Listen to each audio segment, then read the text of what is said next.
এ যা তো রান্না করে পরোটা ভাই যারাই খেয়ে আসছি ভাজি দিয়ে খায় নে।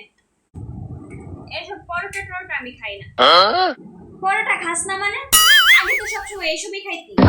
আর এসব বিয়ের আগের কথা সব বাদ।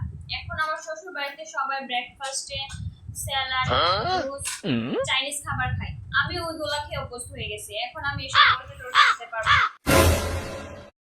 Oh my god! মা নে তো ঘরটা একটু ঝাড়ু দিয়ে দে তো।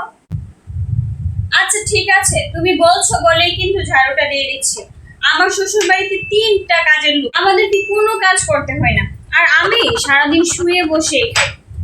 তুমি বলছো তাই ঝাড়ুটা দিয়ে দিচ্ছি।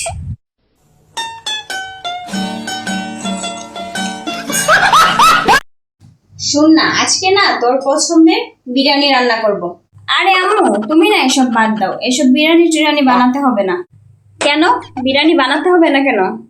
আরে বিরিয়ানি বানায় আমার শাশুড়ি আম্মা, এত সুন্দর ফ্লেভার বের হয় আর খেতেও এত মজা হয়।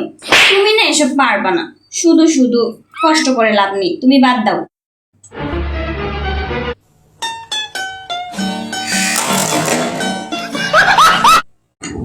এই নে, যা। কই যাবো? যা তো শ্বশুর বাড়িতে চলে যা, এখন যা। তুই আসছিস পর থেকে শ্বশুর বাড়ি, যা এখন বের হয়ে যা, যা বলছি।